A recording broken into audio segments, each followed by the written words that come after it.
Before you leave, I would like you to Venmo me the money you owe me for me carrying your weight the last couple days. If you wouldn't mind taking out your phone now to send me the Venmo.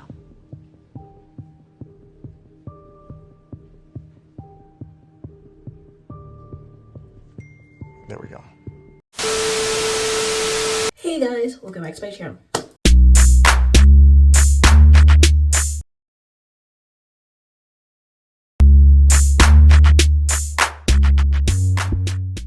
If you don't know who's it's your girl Kyrie coming at you with a new video. So today we're going to be talking about Love is Blind Season 7, Episodes 7 through 9. Let's go into the video. So in this episode, we're coming after this whole Tim and Alex argument that basically almost had Tim packing his bags to leave the experiment. But after him and Alex spoke, they reached to a point where, they do not want to end their experiment, experience in this whole situation of Love is Blind. So Tim just still decided to continue with the experiment. They was having their last couple days of their honeymoon as couples, and next they had this whole last meetup. So all the couples got together again to meet up with each other, whatever.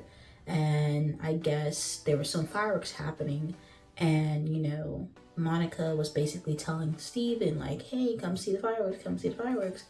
And Steven, I guess he was listening to Garrett's conversation, and he didn't move. He was just basically standing in one place. So after the fireworks ended, Monica came back and told Steven everybody in their couple was basically, having their romantic moment, and you didn't come. You went to you stayed there. So she basically tried basically passive aggressively give him some type of issue about that. So he had to come back there and apologize, but he was doing it in such a weird way, because he's basically saying how, oh, being on a show like this, there's gonna be people in your DMs basically want to do this and that to you, and and he said this right in front of Taylor and Monica, which was just that's a bit off-putting. What are you saying that for? But it was just what are you saying that for? But it is what it is. It is what it is. So anyway, this is after the whole honeymoon in Cabo. Everybody gets moved into their apartments where they finally get to really live real life with their, fiancés, their couple. So with that being said, everybody's in DC, the DC area. Let's talk about Tim and Alex as their couple. I would say Tim and Alex, they got back to living together, and I guess we meet Alex's family. We meet her father, her mother, and her two brothers. With that being said, her father has MS. He has low, mobility skills. And with that being said, he doesn't know that Alex and Tim are basically already engaged. So she took off her ring. She was basically telling, Tim, you're gonna basically set up this whole talking situation and basically have a little one-on-one with her father and whatnot. I'm just she didn't even tell her father that she did this experiment. I think the only person that she told was her mom. Their mom kind of somewhat knew what was going on. But anyway, we meet, Alex's family, basically get to know Alex, basically, see how Alex is the older sister with her two younger brothers, how she's with her family and whatnot. So when, Tim, he grilled some steak and wings or whatever. So then when he had this one-on-one with Alex's father, he basically read to him the letter that he had for, Alex in the pause that was basically addressed to, Mr. Bird. Of respect and dignity that I would treat one of my own parents' daughters, which soon I hope to make her one of. With the ultimate amount of respect and love in my heart, I would like to kindly ask for Alex's hand in marriage for a lifetime. My baby now? Sir. We just met. But I believe in you. And I believe what you have written, what you have said. I believe that came from your heart. So Alex's father was very emotional. He was just Alex is his only daughter, Tim was very like on his best behavior. Like, I mean, I feel like being a military dude and obviously, you know, for that long or whatever, and having like his manners and respect and whatnot, like he was on his best behavior. Like it was like, hello sir, hello miss, like this, that, and third, shake your hand, whatever, ask for the blessing. Like, you know, he was very patient with, you know, Alex's father. Alex's father did give the blessing for Tim to marry Alex, and they did agree. They had like a really emotional moment. It was very sweet. It was very sweet. He did agree, and everybody was happy, and I was just like, it was a very sweet moment to see like that. Like, I'll give them that. The thing about what I have to say with Tim and Alex, I feel like they connected on, you know, their similarities to their own parents or family members. Like Tim with, you know, Alex basically having a lot of similarities to his sisters, while, you know, with Alex, she, you know, Tim might have similarities to Alex's father, because in their meeting, you know, Tim was born in, you know, England on the Air Force base, as well as her father being born in England on the Air Force base, because her father was also, or her grandfather was also in the Air Force. So that's like their similarities, and you know, they both like golfing, whatever, da da da. So with that being said, you know, that's Tim and Alex. The next couple I would have to talk about right now is Monica and Steven. Monica and Steven was basically like telling, you know, Steven about like, you know, doing some type of gesture to basically like know that she, you know, that he really cares about her or whatnot, such as bring her flowers, this and that. And I guess Steven, he hasn't done that for her yet. So him and Monica basically went out and did like some press flowers type experience, where they basically made like a permanent type of flower situation. So he was like, you know, instead of bring her flowers, he's gonna have to do one better. So they did that whole situation, which was like, you know, kind of sweet, da da da da. Now with this whole Monica and Steven situation, Steven has a tendency to talk about like he's always on go. If you catch my drift, he's always on go. He's always trying to do something. Like, you know, Monica talking about that he always has, you know, a boner, essentially, always poking her. Basically always ready to go. And I guess since Cabo, they haven't been together in that way. So with that being said, you know, he's always talking about, oh, this and that, like, if you're ready, I'm ready. We learned that Steven, basically, he does not have a job at this point.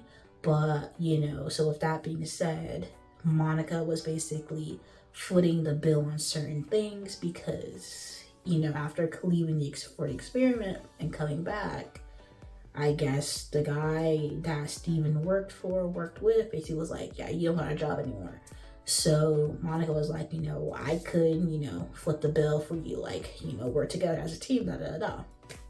So in that situation, he turned like this like whole situation of Monica being like his sugar mama essentially to like, oh, like if you told me this and like say you drop your pants, whatever, like he turns these conversations like to the next level.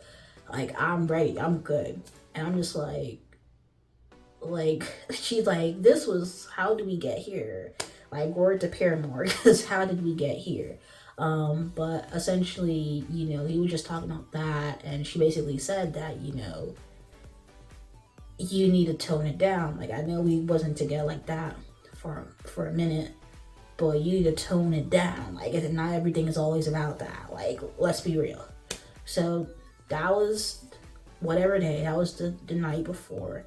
And then the next day, he said that he's having like some type of sleep test, whatever.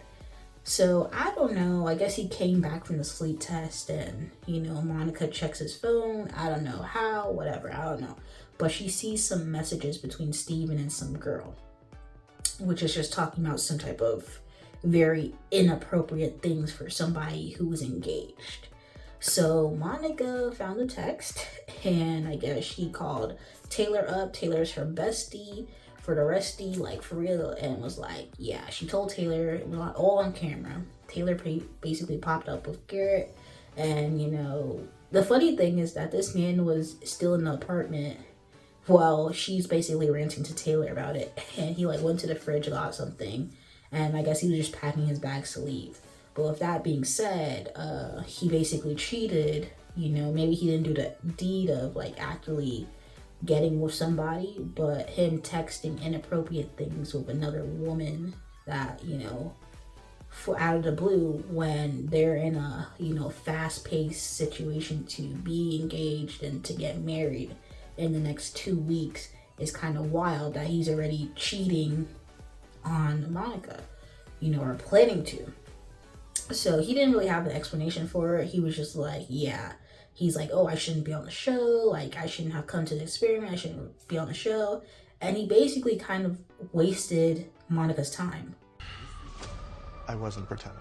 I did make a completely stupid mistake while being drunk at a sleep test with somebody who texted me.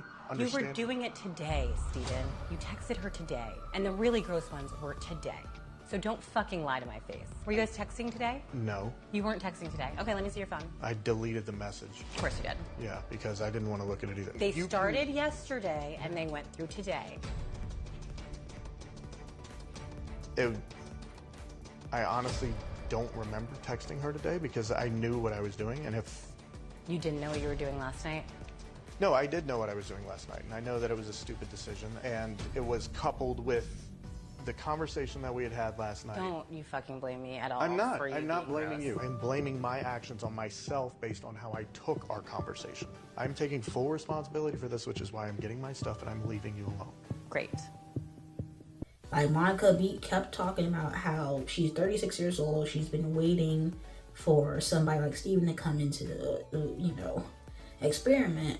And Steven basically had some type of facade on, you know, that wasn't really his true self. But then again, there were some red flags. This man told you outright that he was a cheater. You know, he cheated on people. And she said, thank you for sharing your experiment. Your experience. Like, and said some other wild stuff too in the pods. So if that wasn't red flag number 1 and 2, I don't know what was. But, you know, it's very sad that had to happen to Monica, or she had to find out that way or whatever. But it's good that she did find out before going down the aisle or leading up to the wedding day. You know what I'm saying? She found out pretty early before looking for dresses and sending out invitations, all that and the third. You know what I'm saying? But her and Steven they're done. So like another one bite the dust. Because first it was Nick and Brittany. Is it Nick and Brittany? Leo and Brittany. And now it's, you know, Monica and Steven.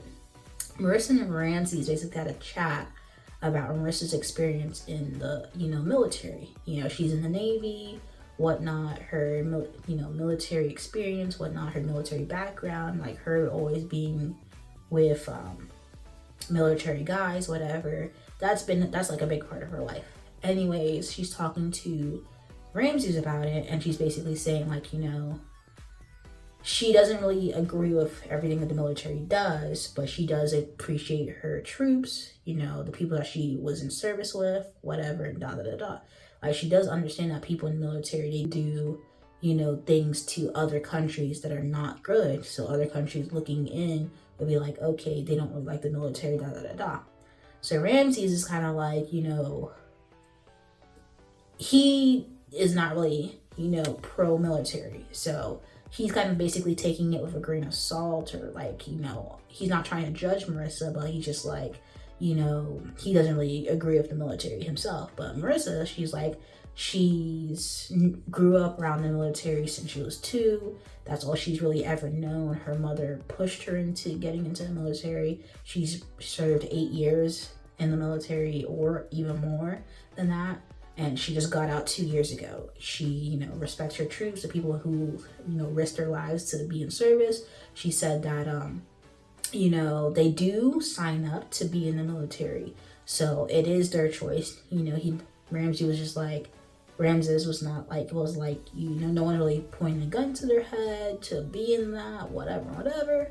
So, you know, they were just having like basically like a conflicting interest of like, you know, if you are pro-military or you're not, or there are some nuances, like, you know, Marissa said, like, you know, she doesn't agree with everything that the military does, but she does, you know, she doesn't regret her time in there, as, you know, there is benefits to being in the military life. So that was a really big topic, because I think later on, Marissa and Ramses goes to meet, you know, Marissa's friends, and I think they're also were a part of the military. So they were just basically asking him, like, if you would go back, if Marissa would have went back into the military, like, how would he feel?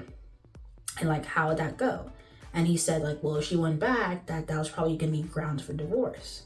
So I love the military, so, like, I'm just like... I understand, like, all of this is, like, very nuanced. I don't want to make sweeping, like, judgments on people. Like, if you've been in the military or anything like that, like, if you had friends, like, walking around like MAGA hats, I wouldn't, like, immediately cut them off. Like, I trust your heart and I trust who you are as a person. Like, I'm gonna trust that these are good people. Where are you from? I'm from Venezuela. Venezuela. Yeah, and Venezuela has a very complicated history with the U.S. I've just been exposed to the other side of things a lot, and to different views. Like, even like we talk about things like Palestine right now. Like, it's just like I'm on like I always stand with like people who are under the hammer of like U.S. imperialism. I feel for those people, and so like it's hard for me to see myself in the future with someone who is actively, you know, being involved in the military. It wouldn't work. And you know, their friends was basically feeling like, oh wow, like that's really serious. So he was basically saying like people's politics and morals are basically like very connected with a person. So it's like, it's not like you can separate the two. So that's what like Ramses was trying to get at, to like, you know, people's political and moral identity basically makes it's basically what makes a person a person. So, and you know, he doesn't like conflict the two, but he does love and care about Marissa, whatever. But you know, Marissa did say that she is not going back. You know, I think she's done for now out of the military, so it is what it is. So those are the hard topics that, you know, him and Marissa had.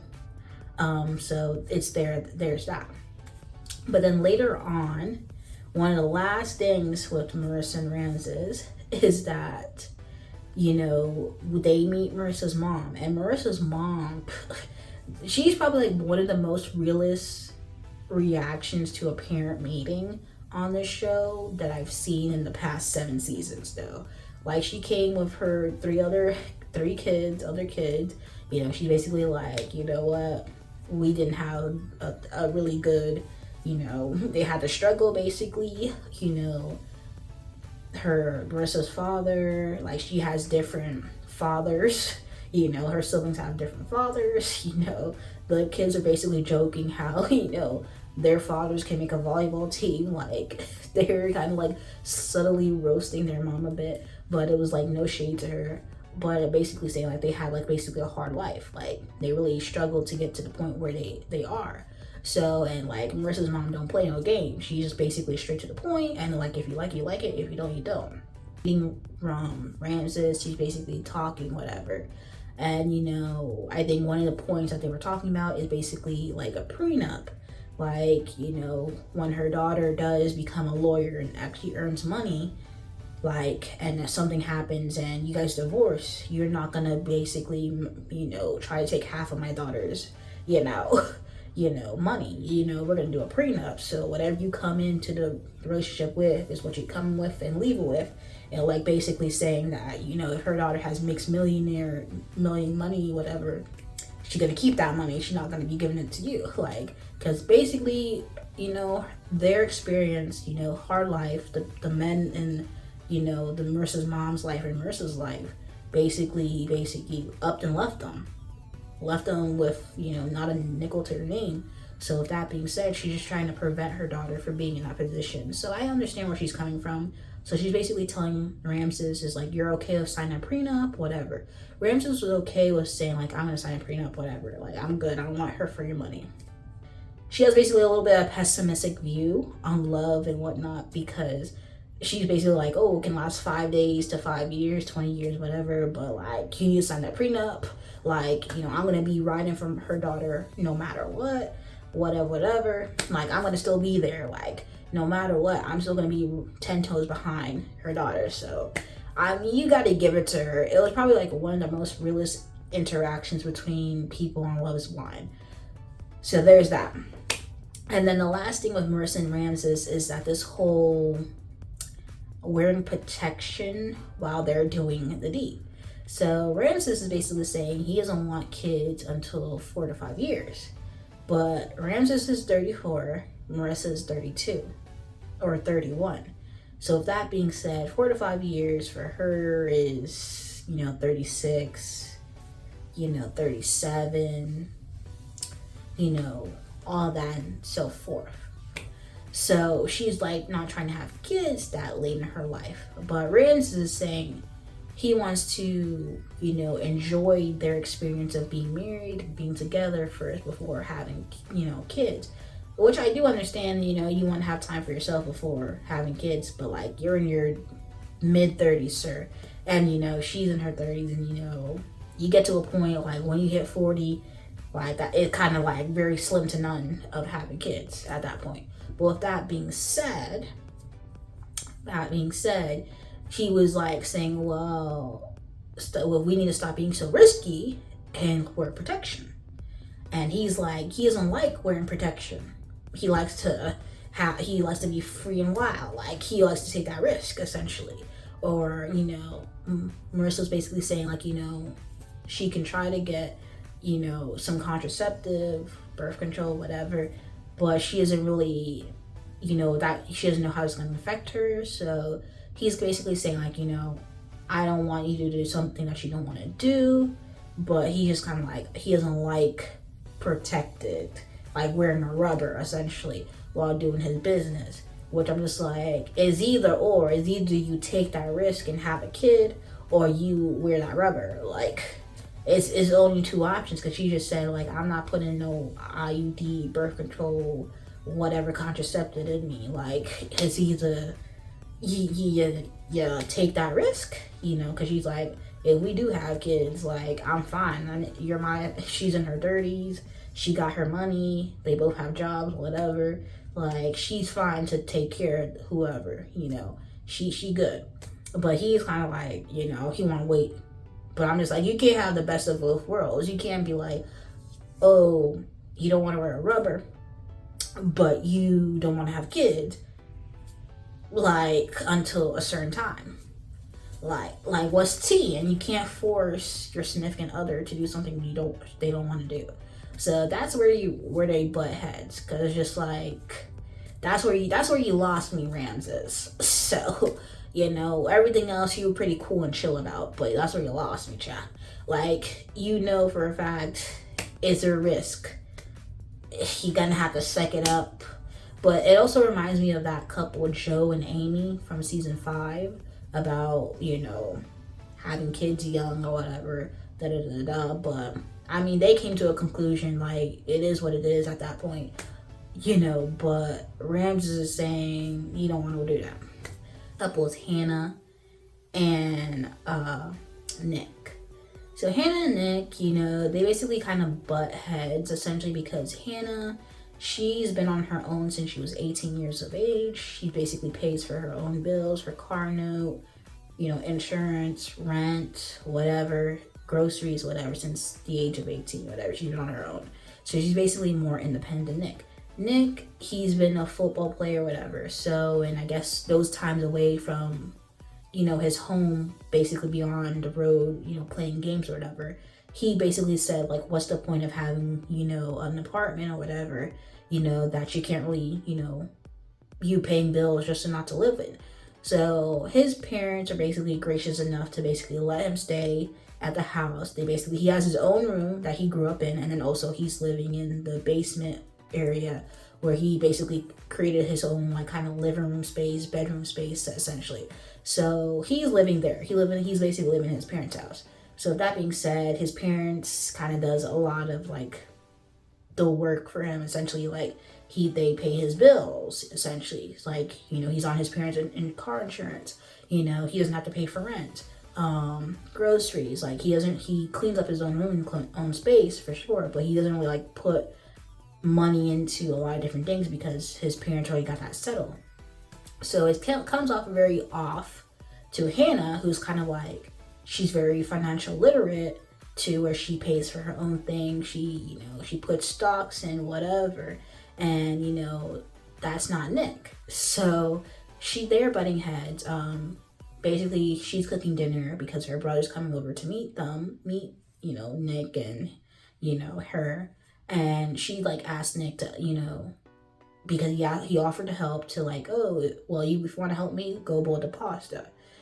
Nick basically confessed that he only boiled pasta one time, so he's kind of asking her like, oh, how much water to put in there, and it's just like, boiling pasta is very easy, so you're asking all these questions to boil pasta. It's kind of like, you know what, let me just boil the pasta myself, like let me boil the pasta for myself.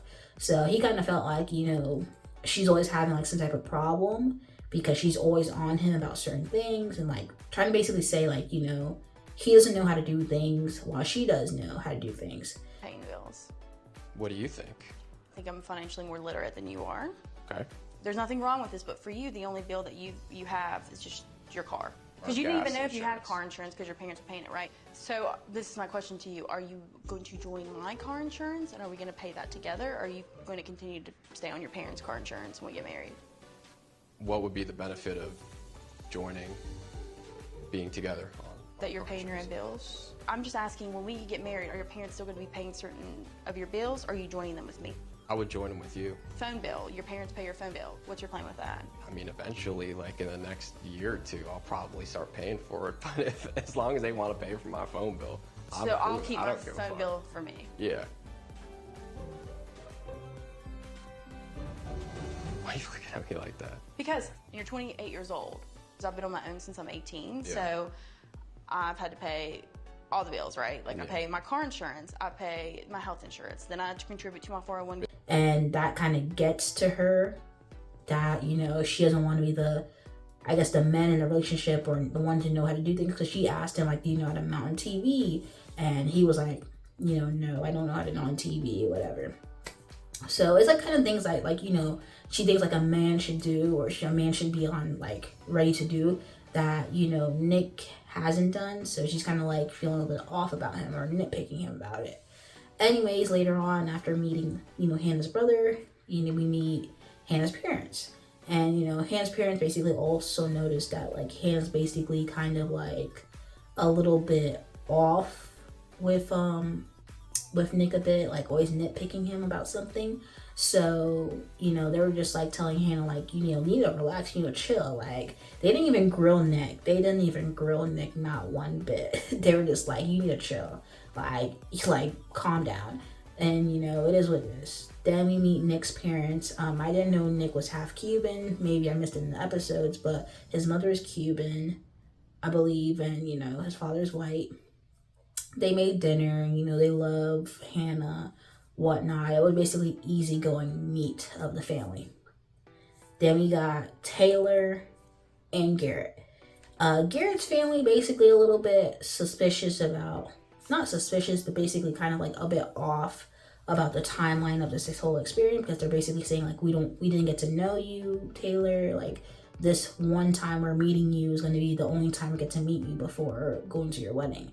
So they don't like that fact. They're basically saying that this timeline is very too sped up and too fast, and basically trying to like say like, I don't think this is right for Nick to do. So with that being said, they met, Taylor, whatever. They like her as a person, but they need to know a little bit more. Also, Taylor's parents, her father in particular, they don't want to be on camera. He doesn't want to be on. Her father doesn't want to be on camera. They wanted to meet him, off camera. They met Taylor, but it's just like they need more time with her before rushing into a marriage, which is understandable, but this is what they signed up for at the end of the day.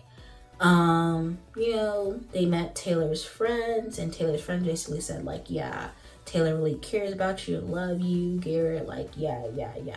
They had like a little date, and Taylor was basically saying like, how Garrett basically handled the situation with Monica and Steven, and, it was very much like, yeah, like how you handled that situation was very well, really good, Like, she was basically giving him his props, and it was just like, it was very nice to see him, you know, be there for Taylor's friend. And I guess Monica told him to like check in on Steven. So there's that.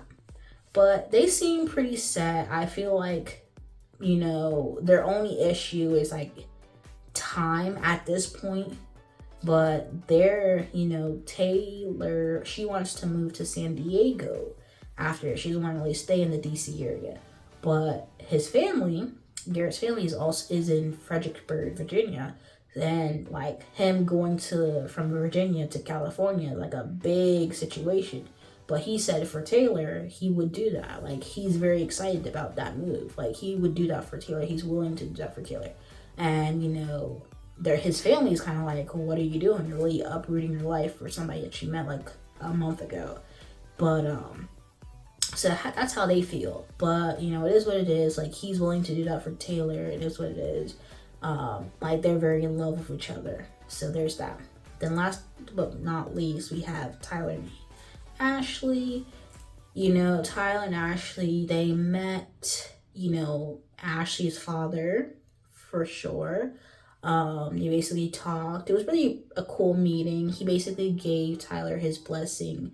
He was like, I'm gonna be in the back seat, but if you do anything to my daughter, like, he's gonna come out and handle some business if you like hurt his daughter. Actually, we were just basically talking about like children, you know, kids' names, this, that, and third. They very locked in, should I say the least. But here's the big reveal.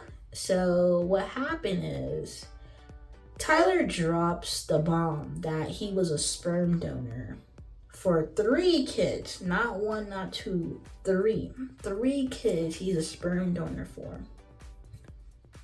And he never told that to Ashley in the pods. Ashley's like, this is something that you should have told me in the pods. Like, this is something you should have told me in the pods. What do you mean you're telling me that you have 3 kids already by, you know, sperm donor, and you know who the mother of these kids are? So it's like, how do I know that you're not involved in this kid's life? You're not involved into raising these 3 kids. Like, you know what I'm saying? Like, this is information that you should have told me and not withhold until after we're engaged to get married in the next 2 weeks. So, you know, Tyler had to basically like ask her to give him a second chance and like basically beg her for forgiveness. Like, he doesn't want this to be their end of their story. So yeah, there's that, and that's basically where we're having. So that was one of the biggest rumors that was going on the interwebs about Tyler, basically saying that Tyler has kids. You know, he has other kids. He already has 3 kids, and that's what's going on. And there you go. He basically reveals to Ashley that he was a sperm donor. So there you go. So we'll see how Ashley proceeds with that information, because they were the only couple that kind of was like very locked in. Like, they didn't really seem to have any type of like really any problems going in. I think him and Ashley and Taylor and Garrett were the only kind of couple that really didn't have so much like of anything. I would say Marissa and Ramses, but we got this whole military situation, and then this whole having protection. Okay, like, that's 2 big situations. And now like a prenup, but the prenup is not really your issue. But we have that with Marissa and Ramses. So those were really the only 3 couples that seem to be okay. I mean, Hannah and Nick D and Ashley, Alex and Tim, I don't know. We'll have to see. But it seems like in the preview, it's going to be a little bit of mess. Gonna be a little bit of mess for sure. Episodes 7 through 9. I didn't think there was gonna be so much stuff to speak about, but it is. And now we're down to 5 couples. So see what happens in the next batch of episodes. But anyway, guys, if you like the video, comment down below, let me know your thoughts, comments, concerns. You can subscribe to my channel, subscribe. Anyway, you guys watching this video, peace.